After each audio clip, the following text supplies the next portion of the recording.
ನಮಸ್ಕಾರ ಸ್ನೇಹಿತರೆ. ಆ ನನ್ನ ಪರಿಸರ ಸ್ನೇಹಿ ಕೃಷಿ ಚಾನಲ್ಗೆ ಸ್ವಾಗತ. ಹೊಸಬ್ರಾಗಿದ್ರೆ ಚಾನಲ್ಗೆ ಸಬ್ಸ್ಕ್ರೈಬ್ ಮಾಡ್ಕೊಳ್ಳಿ, ಹಾಗೆ ಬೆಲ್ ಐಕಾನ್ ಪ್ರೆಸ್ ಮಾಡಿ ಅಂತ ಹೇಳ್ತಾ, ಇವತ್ತು ನಾನು ಸಗಣಿ ತಗೊಂಬರಕ್ ಹೋಗಿದ್ದೆ ಕಾಂಪೋಸ್ಟಿಂಗ್ ಮಾಡ್ಬೇಕು ಅಂತ ಹೇಳಿ. ನಮ್ ಚಿಕ್ಕಪ್ಪನ ಮಗ ಹೇಗ್ ಮಾಡ್ತೀಯ ಅಂತ ಕೇಳ್ದ. ಹಾಗಾಗಿ ಅವನಿಗೂ ತೋರಿಸ್ತಾ ನಿಮ್ಗೂ ಏನಾದ್ರು ಉಪಯೋಗ ಆಗ್ಬೋದಾ ಇದರಿಂದ ಅಂತ ಒಂದು ಕಾರಣದಿಂದ ಈ ವಿಡಿಯೋ ಮಾಡ್ತಾ ಇದ್ದೀನಿ. ನಾನು ಈ ರೀತಿ ಕಾಂಪೋಸ್ಟ್ ಮಾಡ್ಕೊಳ್ಳೋದು. ಈಗ ಇಲ್ಲಿ ನೋಡ್ತಾ ಇರ್ಬೋದು ನೀವು, ಆಸ್ ಎ ಬೆಡ್ ಈ ತೆಂಗಿನ ಮಟ್ಟೆ, ಸಿಪ್ಪೆ, ಮತ್ತೆ ಇದು ಕಂಟ, ಇದನ್ನೆಲ್ಲ ಹಾಕಿದೀನಿ. ಸೊ ಈಗ ನಮ್ ತಮ್ಮ ಹೇಳ್ತಾ ಇದ್ದ, ಇದೆಲ್ಲ ಕಳಿಯೋದಿಲ್ಲ ಬೇಗ, ಇದು ಹಾಕಿದ್ರಿಂದ ಪ್ರಯೋಜನ ಏನು ಅಂತ. ಹೌದು, ಇದು ಕಳಿಯೋದಿಲ್ಲ, ಆದ್ರೆ ಇದರಿಂದ ತುಂಬಾ ಮುಖ್ಯವಾದಂತಹ ಉಪಯುಕ್ತತೆ ಇದೆ. ಒಂದು, ಕೆಳಗಡೆ ಇದು ಬೆಡ್ ಆಗಿ ಹಾಕಿರೋದ್ರಿಂದ ಇದು ಗಾಳಿ ಆಡೋದಕ್ಕೆ ಅನುಕೂಲ ಆಗ್ತದೆ. ಏರಿಯೇಷನ್ ಕ್ರಿಯೇಟ್ ಮಾಡ್ತದೆ ಕೆಳಗಡೆಯಿಂದ. ಹಾಗಾಗಿ ಡಿಕಂಪೋಸಿಷನ್ ಏನಿರುತ್ತೆ ಪ್ರೋಸೆಸ್, ಅದು ಚೆನ್ನಾಗ್ ಆಗ್ತದೆ. ಎರಡನೇದು, ಈ ಸಿಪ್ಪೆ ಇದು ನೀರನ್ನ ಹಿಡ್ಕೊಳ್ಳೋದ್ರಿಂದ, ತುಂಬಾ ಚೆನ್ನಾಗಿ ನೀರನ್ನ ಅಬ್ಸರ್ವ್ ಮಾಡ್ಕೊಳ್ಳೋದ್ರಿಂದ, ಈ ನೀರು ಕೊರತೆ ಇದ್ದಂತ ಸಮಯದಲ್ಲಿ ಇದರಿಂದ ಕೆಪಿಲರಿ ಆಕ್ಷನ್ ಇಂದ ಈ ನಾನು ಲೇಯರ್ ಬೈ ಲೇಯರ್ ಈಗ ಸಾವಯವ ತ್ಯಾಜ್ಯನ ಹಾಕೊಂಡು ಹೋಗ್ತೀನಿ. ನೋಡೋಣ ಮುಂದೆ ಅದು ಪ್ರೋಸೆಸ್. ಈ ಕೆಳಗಡೆಯಿಂದ ಮೇಲಕ್ಕೆ ತೇವಾಂಶ ಮೂವ್ ಆಗುತ್ತೆ. ಸೊ ಆಗ ಏನು ತೇವಾಂಶದ ಕೊರತೆ ತಪ್ಪಿ ಸೂಕ್ಷ್ಮಾಣು ಜೀವಿಗಳು ಸದಾ ಆಕ್ಟಿವ್ ಆಗಿದ್ದು ಅವುಗಳು ಚಟುವಟಿಕೆಯಿಂದ ಇದ್ದು ಡಿಕಂಪೋಸಿಷನ್ ಪ್ರೋಸೆಸ್ ಸರಾಗವಾಗಿ ನಡೀತಾ ಇರುತ್ತೆ. ಸೊ ಮೊದಲನೇದು ಏರಿಯೇಷನ್, ಎರಡನೇದು ಮಾಯಿಶ್ಚರ್, ಮತ್ತೆ ಮೂರನೇದು ಮುಖ್ಯವಾಗಿ ನ್ಯೂಟ್ರಿಯೆಂಟ್ ಲೀಚಿಂಗ್ ಆಗೋದನ್ನ ತಪ್ಪಿಸುತ್ತೆ. ಈಗ ಹೆಚ್ಚಾಗಿ ಮಳೆ ಬಂದಂತ ಸಂದರ್ಭದಲ್ಲಿ ಆ ಮೇಲಿಂದ ಮಳೆ ಬಂದು ಅದು ಸಂಪೂರ್ಣವಾಗಿ ಏನು ಪೋಷಕಾಂಶಗಳು ಮಳೆ ನೀರಿನೊಂದಿಗೆ ಬೆರೆತು ಡಿಸಾಲ್ವ್ ಆಗಿ ಭೂಮಿಯಲ್ಲಿ ಲೀಚ್ ಆಗೋದು, ಅದು ತಪ್ಪಿಸ್ದಂಗೆ ಆಗುತ್ತೆ. ಅದೆಲ್ಲ ಇಲ್ಲೇ ಹಿಡಿದಿಟ್ಕೊಂಡಿರುತ್ತೆ. ಸೊ ಆ ಮೂರು ಮುಖ್ಯ ಕಾರಣಗಳಾಗಿ ಈ ಬೆಡ್ ಆಗಿ ಈ ಹಸ್ಕನ್ನ ಅಥವಾ ತೆಂಗಿನಕಾಯಿ ಸಿಪ್ಪೆ ಅಥವಾ ಈ ಶೆಲ್ಲು, ಈ ಕಂಠ, ಇದನ್ನೆಲ್ಲ ಬಳಸ್ಕೊಂತ ಇದ್ದೀನಿ ಆಸ್ ಎ ಬೆಡ್. ಈಗ ನೋಡ್ಕೊಂಡು ಹೋಗೋಣ ಒನ್ ಬೈ ಒನ್.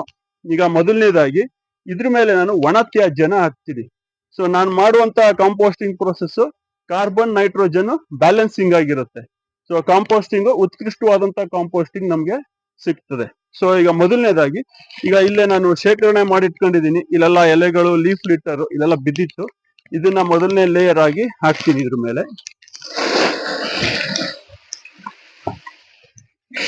ಈಗ ಇದ್ರ ಮೇಲೆ ನಾನು ಈಗಾಗಲೇ ಸಗಣಿ ನೀರನ್ನ ಕಲ್ಸಿಟ್ಕೊಂಡಿದ್ದೀನಿ. 1:4 ರೇಷಿಯೋದಲ್ಲಿ ಸಗಣಿ ನೀರು. ಸೊ ಅಂದ್ರೆ 1 kg ಸಗಣಿಗೆ, ಅಂದ್ರೆ ಒಂದು ಅಂದಾಜಿನಲ್ಲಿ ತಗೊಂಡಿರೋದು, ಹಿಂಗೆ ಎತ್ಕೊಂಡಿದೀನಿ, ಅದು 1 kg. ಅದಕ್ಕೆ 4 ಲೀಟರ್ ನೀರು ಅದನ್ನ ಬೆರೆಸ್ಕೊಂಡು ಸಗಣಿ ನೀರು ಕಲಸ್ಕೊಂಡಿದೀನಿ. ಈಗ ಅದನ್ನ ಹಾಕ್ತೀನಿ. ಸೊ ಇಲ್ಲಿ ಹೇಗೆ ಕಾರ್ಬನ್ ನೈಟ್ರೋಜನ್ ರೇಷಿಯೋ ಬ್ಯಾಲೆನ್ಸ್ ಆಗುತ್ತೆ ಅಂದ್ರೆ, ಈಗ ಕೆಳಗಡೆ ತೆಂಗಿನ ಮೊಟ್ಟೆ ಕೊಟ್ಟಿರೋದು ಕಾರ್ಬನ್ ರಿಚ್, ಇದೇನದು ಬ್ರೌನಿ, ಈ ಲೀಫ್ ಲಿಟರ್, ಇದ್ರಲ್ಲೂ ಕೂಡ ಸಾರಜನಕದ ಅಂಶ ಕಡಿಮೆ ಇರ್ತದೆ, ಕಾರ್ಬನ್ ಅಂಶ ಜಾಸ್ತಿ ಇರ್ತದೆ. ಸೂಕ್ಷ್ಮಾಣು ಜೀವಿಗಳಿಗೆ ಇದು ಆಹಾರವನ್ನ ಒದಗಿಸ್ತದೆ. ಈಗ ಈ ಸಗಣಿ ನೀರು ಇದು ನೈಟ್ರೋಜನ್ ಅಲ್ಲಿ ಯಥೇಚ್ಛವಾಗಿರ್ತದೆ.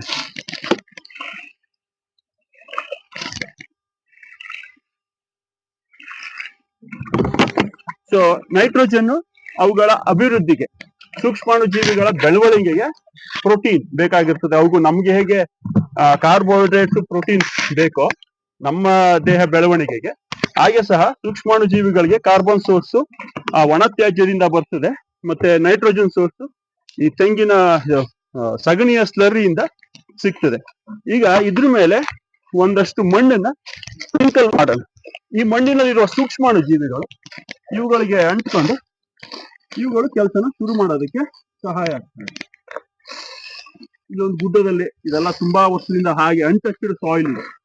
ಸೊ ಇದರಲ್ಲಿ ಸೂಕ್ಷ್ಮಾಣು ಜೀವಿಗಳು ಎಲ್ಲಾ ತರದ ಇರ್ತವೆ. ನಾವೇನ್ ವೇಸ್ಟ್ ಡಿಕಂಪೋಸರ್ ಅಂತ ಹೊರಗಡೆಯಿಂದ ತಂದು ಹಾಕ್ತಿವಿ, ಅವೆಲ್ಲ ಏನು ಅವಶ್ಯಕತೆ ಇರೋದಿಲ್ಲ, ಇಲ್ಲೇ ಎಲ್ಲ ಇರ್ತದೆ.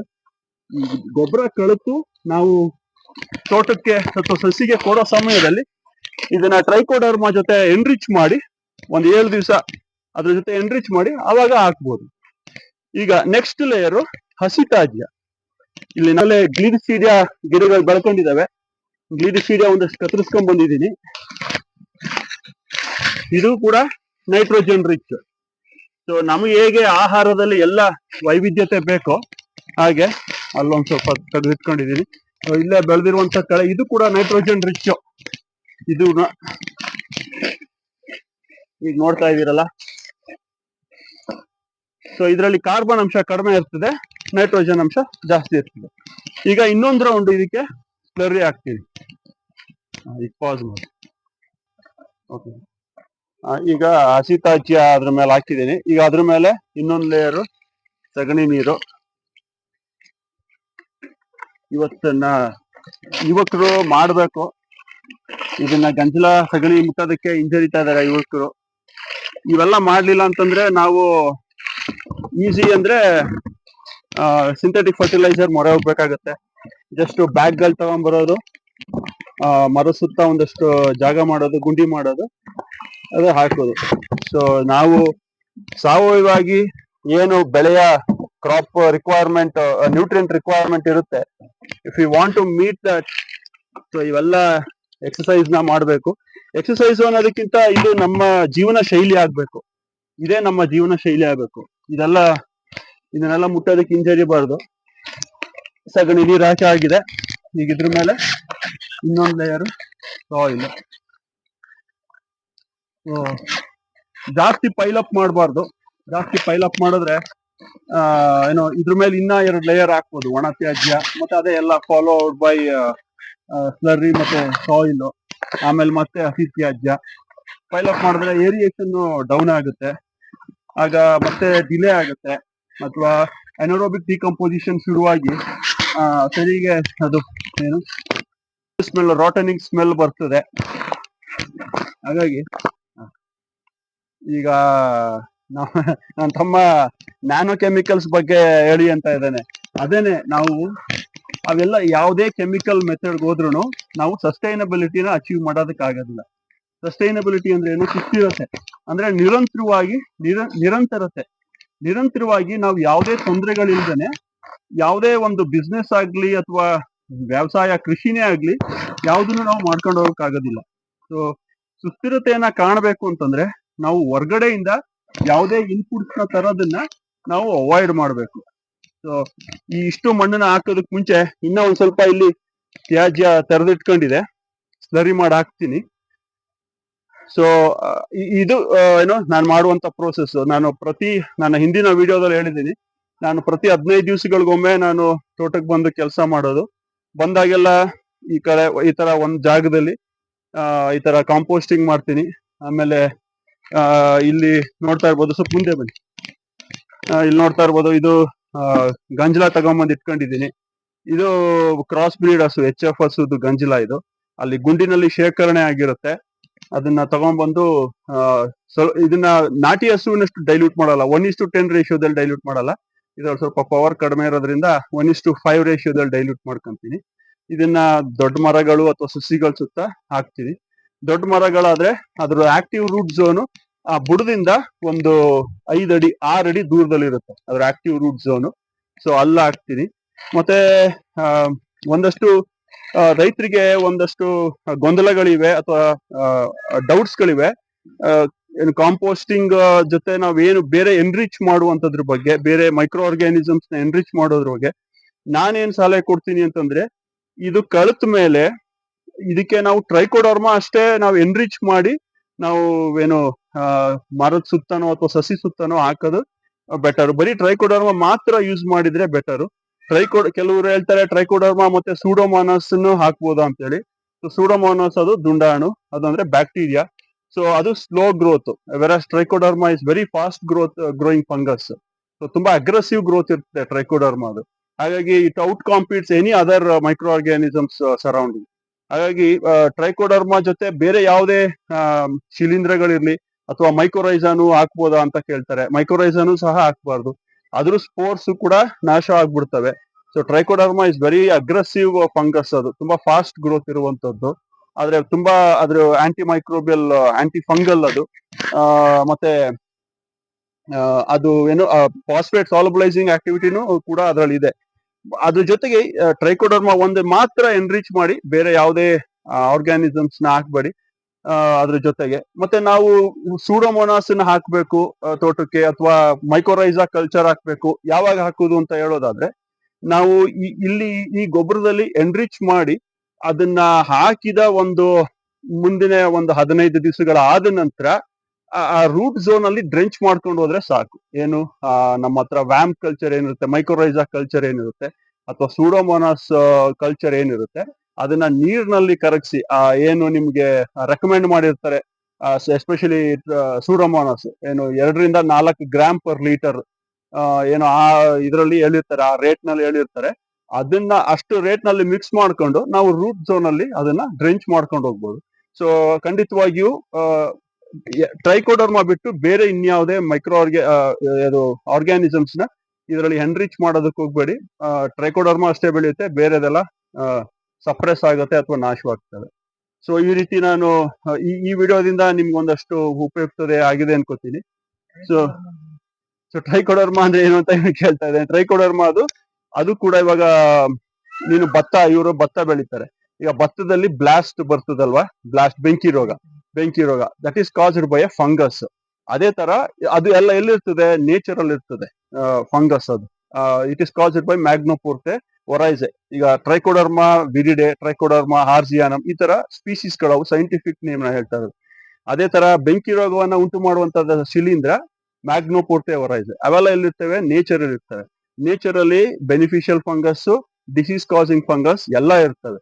ಯಾವುದೋ ಒಂದು ಫಂಗಸ್ ಅಪ್ಪರ್ ಹ್ಯಾಂಡ್ ತಗೊಂಡಾಗ ನಮ್ಗೆ ರೋಗ ಉಂಟಾಗುವಂಥದ್ದು ನಮ್ಮ ಬೆಳೆಗೆ. ಸೊ ಏನು ಅದೇ ರೀತಿ ಟ್ರೈಕೋಡರ್ಮಾ ಕೂಡ ಒಂದು ಶಿಲೀಂಧ್ರ, ಬೆನಿಫಿಷಿಯಲ್ ಫಂಗಸ್. ಈಗ ಅವುಗಳಿಗೂ ಕೂಡ ಏನು ಮಣ್ಣಿನಲ್ಲಿ ಸ್ಪರ್ಧೆ ಇರ್ತದೆ ಬೇರೆ ಸೂಕ್ಷ್ಮಾಣು ಜೀವಿಗಳೊಟ್ಟಿಗೆ. ಸೊ ಟ್ರೈಕೋಡರ್ಮಾ ವೆರಿ ಅಗ್ರೆಸಿವ್ ಶಿಲೀಂಧ್ರ, ಅದು ಫಂಗಸ್. ಅದ್ರ ಸುತ್ತಮುತ್ತ ಇರುವಂತಹ ಬೇರೆ ಶಿಲೀಂಧ್ರಗಳನ್ನ ಸಪ್ರೆಸ್ ಮಾಡುತ್ತೆ. ಸೊ ಹಾಗಾಗಿ ರೋಗ ಬರುವಂತದ್ದನ್ನ ನಾವು ಸುಲಭವಾಗಿ ರಾಸಾಯನಿಕಗಳನ್ನ ಬಳಸ್ದೇನೆ ಇದನ್ನ ಬಳಸಿ ನಾವು ಈ ತರ ಕೊಟ್ಟಿಗೆ ಗೊಬ್ಬರದಲ್ಲಿ ಇದು 3 ತಿಂಗಳು ಕಳಿಯೋದಕ್ಕೆ ಬಿಟ್ಟು ಇದರಲ್ಲಿ ಏನು ಟ್ರೈಕೋಡರ್ಮಾ ಪೌಡರ್ ಒಂದು 100 ಗ್ರಾಮ್ ಸಾಕಿದಕ್ಕೆ ಈ ಕ್ವಾಂಟಿಟಿಗೆ 1 kgಗೆ 1 ಟನ್ ಟ್ರೈಕೋಡರ್ಮಾನ ರೆಕಮೆಂಡೇಶನ್ ಇರೋದು. ಈ ಕ್ವಾಂಟಿಟಿಗೆ ಒಂದು 100 ಗ್ರಾಮ್ ಅಥವಾ 150 ಗ್ರಾಮ್ ಸ್ಪ್ರಿಂಕಲ್ ಮಾಡ್ಬಿಟ್ಟು ಅದನ್ನ ಮಿಕ್ಸ್ ಮಾಡ್ಬಿಟ್ಟು ಮತ್ತೆ ಅದನ್ನ ಒಂದು ಮಾಯಿಸ್ಟ್ ಕಂಡೀಷನ್ ಅಲ್ಲಿ ಇಟ್ಬಿಟ್ಟು 7 ದಿವಸ, ಕನಿಷ್ಠ 7 ದಿವಸ ಅಲ್ಲಿ ಆಕ್ಟಿವೇಟ್ ಆಗೋದಕ್ಕೆ ಬಿಟ್ಟು ಆಮೇಲೆ ತೋಟಕ್ಕೆ ಅಥವಾ ಏನು ಗದ್ದೆಯಲ್ಲಿ, ನಿಮ್ದು ಭತ್ತದ ಗದ್ದೆ ಆದ್ರೆ ಗದ್ದೆಯ ಬದುವಿನಲ್ಲಿ ಅಲ್ಲಿ ಹಾಕೊಂಡು ಹೋಗ್ಬೋದು. ಅದು ಲಿಕ್ವಿಡ್ ಫಾರ್ಮ್ ಅಲ್ಲೂ ಸಿಗುತ್ತೆ. ಸೊ ಎಲ್ಲಿ ಸಿಗುತ್ತೆ ಅಂತಂದ್ರೆ ಸೊ ಕಮರ್ಷಿಯಲ್ ಆಗಿ ಸಿಗ್ತವೆ. ಕಮರ್ಷಿಯಲ್ ಆಗಿ ಸ್ವಲ್ಪ ಅವು ಕಾಸ್ಟ್ಲಿ. ಈಗ ನಾನು ಬೆಂಗಳೂರಿನ GKVK ಪಕ್ಕದಲ್ಲೇ ನಮ್ಮ ಆಫೀಸ್ ಇರೋದ್ರಿಂದ ಏನು ಕೃಷಿ ವಿಜ್ಞಾನ ಕೇಂದ್ರ ಅಲ್ಲ, ಕೃಷಿ ಯೂನಿವರ್ಸಿಟಿಗೆ ಹೋಗಿ ಅಲ್ಲಿ ಮೈಕ್ರೋಬಯಾಲಜಿ ಡಿಪಾರ್ಟ್ಮೆಂಟ್ ಅಲ್ಲಿ ತಯಾರು ಮಾಡ್ತಾರೆ. ಅಲ್ಲಿಂದ ತಗೊಂಡ್ಬಂದು ನಾನು ಈ ಕೊಟ್ಟಿಗೆ ಗೊಬ್ಬರ ಅಲ್ಲಿ ಬರೀ 100 ರೂಪಾಯಿ ಸಿಗುವಂತದ್ದು. ರೈತರು ಇಲ್ಲಿ ಹತ್ತಿರದ KVK ಕೃಷಿ ವಿಜ್ಞಾನ ಕೇಂದ್ರಗಳಲ್ಲಿ ಹೋಗಿ ವಿಚಾರಿಸ್ಬೇಕು, ಅಲ್ಲಿ ಸಿಗಬಹುದು ಅದು. ಮತ್ತೆ ಮೈಕ್ರೋರೈಸಾ ಕೃಷಿ ವಿಜ್ಞಾನ ಕೇಂದ್ರಗಳಲ್ಲಿ, ಈಗ ಅಲ್ಲಿ ಅರ್ಕೆರಲ್ಲಿ ಇದೆಯಲ್ಲ, ಅದು ರೈತ ಸಂಪರ್ಕ ಕೇಂದ್ರ ಅಲ್ಲಲ್ಲ, ಬೇರೆ ಕೃಷಿ ವಿಜ್ಞಾನ ಕೇಂದ್ರಗಳು ಹೋಬಳಿ ಲೆವೆಲ್ ಅಲ್ಲಿ ಇರ್ತವೆ, ಶ್ರೀರಂಗಪಟ್ಟಣ. ಸೊ ಅಂತ ಕಡೆ ಹೋಗಿ ವಿಚಾರಿಸ್ಬೇಕು ಸಿಗ್ತದ ಅಂತ. ಪ್ಯಾಕೆಟ್ ಮಾಡಿಟ್ಟಿರ್ತಾರೆ. ಅದು ಟ್ರೈಕೋಡರ್ಮಾ ಅದನ್ನ ಲ್ಯಾಬ್ ನಲ್ಲಿ ಬೆಳೆಸಿ ಬೇರೆ ಇನರ್ಟ್ ಮೆಟೀರಿಯಲ್, ಈ ಸಿಲಿಕೇಟ್ ಅಥವಾ ಟಾಲ್ಕಮ್ ಪೌಡರ್ ಇದ್ರ ಜೊತೆ ಮಿಕ್ಸ್ ಮಾಡಿ ಹಾಕಿರ್ತಾರೆ. ಅದು 6 ತಿಂಗಳು ವ್ಯಾಲಿಡ್ ಇರುತ್ತೆ. 6 ತಿಂಗಳು ಅದು ವಯಬಿಲಿಟಿ ಇರ್ತದೆ. ಅದು 6 ತಿಂಗಳಾದ್ಮೇಲೆ ಅದ್ರದ್ದು ಸಂಖ್ಯೆ ಕಡಿಮೆ ಆಗಿರುತ್ತೆ. ಮತ್ತೆ ಕನ್ಸಾರ್ಷಿಯಾ ಅಂತ ಬೇರೆ ಸಿಗ್ತದೆ.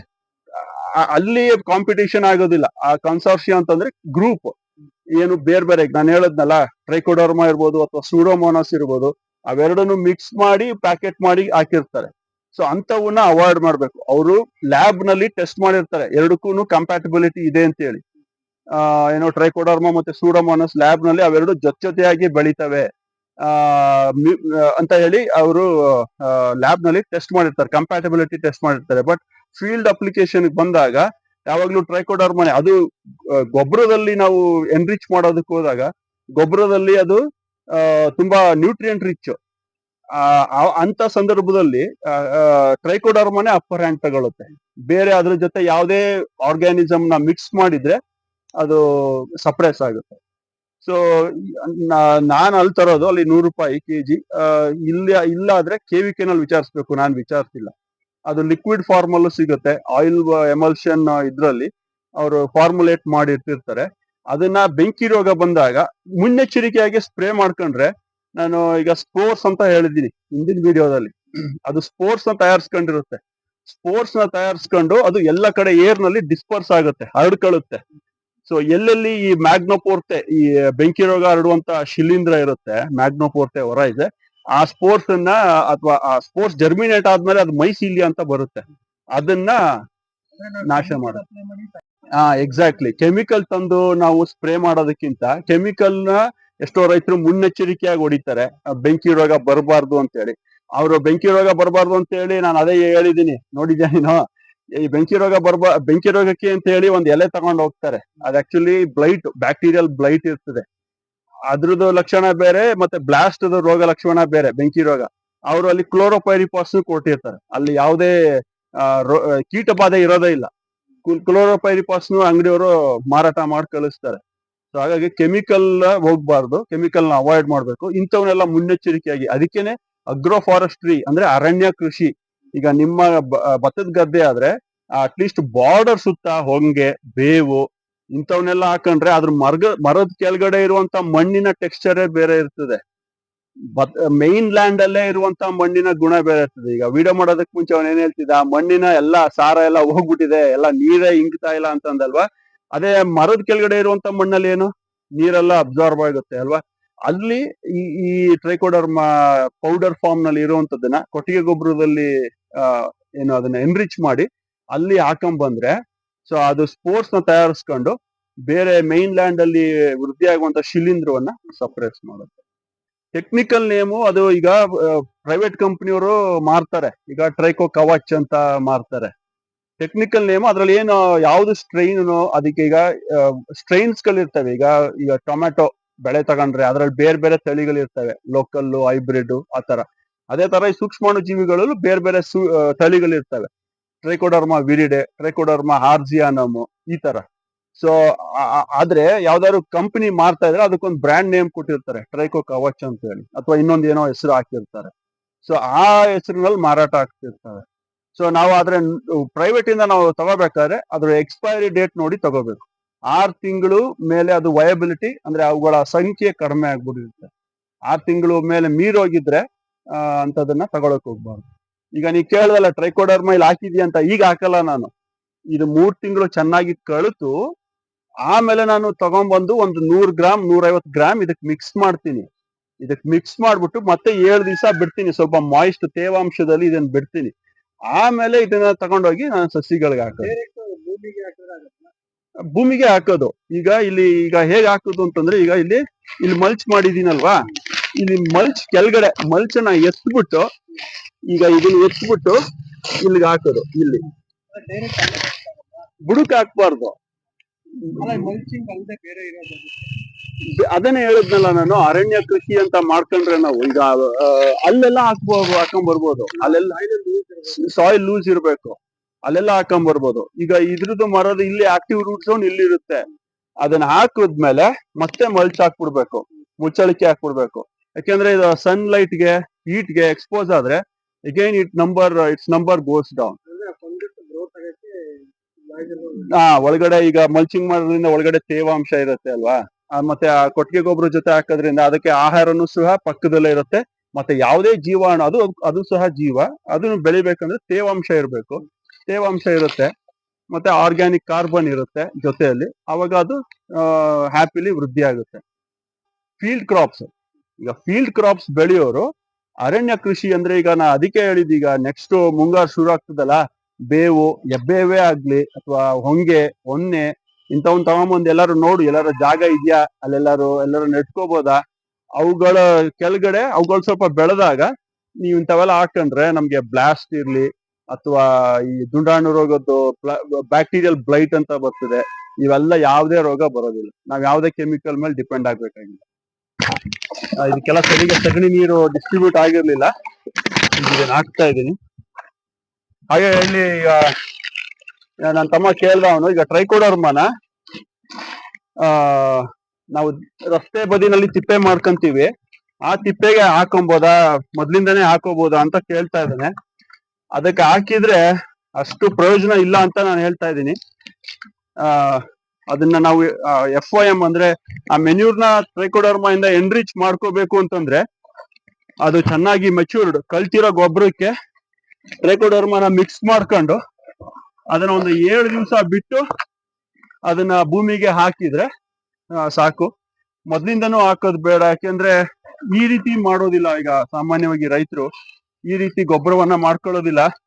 ತಿಪ್ಪೆ ಗೊಬ್ಬರನ ಬಿಸಿಲಲ್ಲಿ ಒಣಗಿಸೋದ್ರಿಂದ ಅಲ್ಲಿ ಹಾಕೋದಷ್ಟು ಪ್ರಯೋಜನ ಆಗೋದಿಲ್ಲ. ಮತ್ತೆ ಏನು ಅಲ್ಲಿ ಇರುವಂತ ನ್ಯೂಟ್ರಿಯೆಂಟ್ಸ್ ಕೂಡ ಎಲ್ಲ ಲೀಚ್ ಔಟ್ ಆಗಿರುತ್ತೆ ಮಳೆ ನೀರಿಂದ. ಸುಮಾರಾಗಿ ಏನಾದ್ರೂ ಅದರಿಂದ ಒಂದಷ್ಟು ಬೆನಿಫಿಟ್ ತಗೋಬೇಕು ಅಂತಂದ್ರೆ ವೆಲ್ ಮೆಚ್ಯೂರ್ಡ್ ಇನ್ನೇನು ಮೈನ್ ಭೂಮಿಗೆ ಗೊಬ್ಬರನ ಹೊಡಿಬೇಕು ಅಂತಿರ್ತೀರಲ್ಲ, ಅದಕ್ಕಿಂತ ಒಂದು ವಾರ 8 ದಿವಸಗಳ ಹಿಂದೆ ಟ್ರೈಕೋಡರ್ಮವನ್ನ ತಗೊಂಡ್ ಬಂದ್ಬಿಟ್ಟು ಅಲ್ಲಿ ಚೆನ್ನಾಗಿ ಮಿಕ್ಸ್ ಮಾಡಿ ಹಾಕಿ ಅದ್ರ ತೇವಾಂಶವನ್ನ ಒಂದಷ್ಟು ನೀರನ್ನ ಹಾಕಿ ತೇವಾಂಶವನ್ನ ಮೇಂಟೈನ್ ಮಾಡಿ ಅದ್ರ ಮೇಲೆ ಗೋಣಿ ಚೀಲವನ್ನ ಒದಿಸಿ ಆ ರೀತಿ ವೃದ್ಧಿಯಾದಂತಹ ಗೊಬ್ಬರವನ್ನ ತಗೊಂಡೋಗಿ ಗದ್ದೆಗೆ ಹಾಕಿದ್ರೆ ಅದು ಏನು ಮುಂದೆ ಬರುವಂತಹ ಬ್ಲಾಸ್ಟ್, ಬೆಂಕಿ ರೋಗ ಅಥವಾ ಬ್ಯಾಕ್ಟೀರಿಯಲ್ ಬ್ಲೈಟ್ ಇಂಥವುಗಳು ಕಂಟ್ರೋಲ್ಗೆ ಬರ್ತವೆ ಅಂತ ಹೇಳೋದಕ್ಕೆ ಇಷ್ಟಪಡ್ತೀನಿ.